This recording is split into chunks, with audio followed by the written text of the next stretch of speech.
총선이 이제 24일 앞으로 다가왔습니다. 더불어민주당 내부에서 고 노무현 전 대통령 비하 논란이 불거진 양문석 후보의 공천을 두고 파열음이 일고 있는데요. 오늘 지역구 공천을 마무리하는 국민의힘은 선거대책위원회 첫 회의를 열고 선거 전략 수립에 나섰습니다. 국회 연결해 알아보겠습니다. 최두희 기자. 네, 국회입니다. 네, 먼저 민주당 내부의 공천 관련 갈등부터 전해주시죠. 네, 지난 2008년 한미 FTA를 밀어붙인 노무현 전 대통령은 불량품이라는 글을 쓴 사실이 알려지면서 양문석 후보를 둘러싼 논란이 가라앉지 않고 있습니다. 공동선대위원장인 김부겸 전 총리는 물론 문재인 대통령의 복심으로 불리는 윤건영 의원과 임종석 전 대통령 비서실장 등 공천 취소를 요구하는 목소리가 잇따르고 있는데요.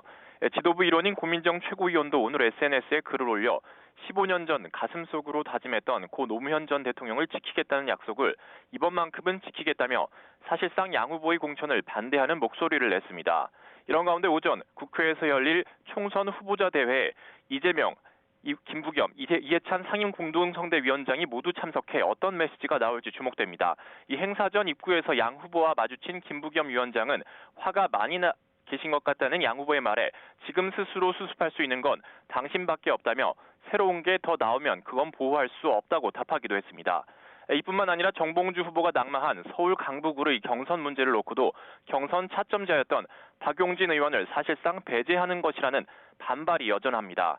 박 의원이 다시 경선에 참여하기로 했지만 경선이 전당원 투표로 진행된다는 점과 현역 하위 평가에 따른 감산이 또다시 적용되는 점이 부당하다는 의견에 당내 일부 의원들이 힘을 싣고 있습니다. 이런 가운데 오늘 저녁에는 전남 나주, 화순, 영암, 무안, 신안, 경기 부천갑, 안산을 병 지역구의 경선 결선 결과가 발표됩니다. 이와 함께 오전 진행된 민주당 의원총회에서는 이종섭 주 호주대사 특검법이 당론으로 채택됐습니다. 또 위성정당인 더불어민주연합 참여를 위해 비례대표인 강민정, 권인숙, 김경만, 김의겸, 양이원영, 이동주 6명을 제명하는 안건도 의결됐습니다. 국민의힘은 선거 전략 수립에 고심하고 있다고요? 네, 그렇습니다. 국민의힘은 오늘 오전 서울 여의도 중앙당사에서 중앙선거관리대책위원장 첫 회의를 열었습니다. 한동훈 총괄선대위원장 주재로 나경원, 안철수, 원희룡, 윤재욱 공동선대위원장과 장동혁 총괄본부장 등이 참석했는데요.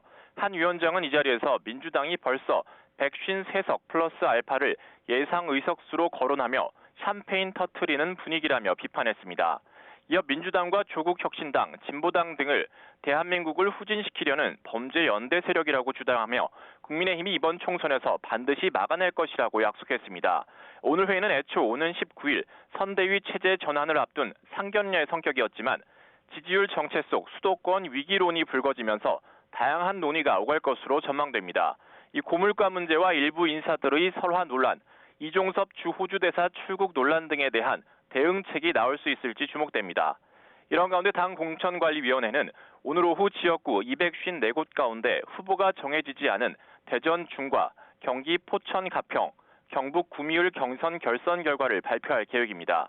공관위는 총선이 불과 20여일밖에 남지 않은 만큼 막말 논란으로 낙마한 도태우, 장해찬 후보의 대구 중남과 부산 수영 지역구의 후보 역시 밤 늦게라도 오늘 중 결정하겠다는 계획입니다.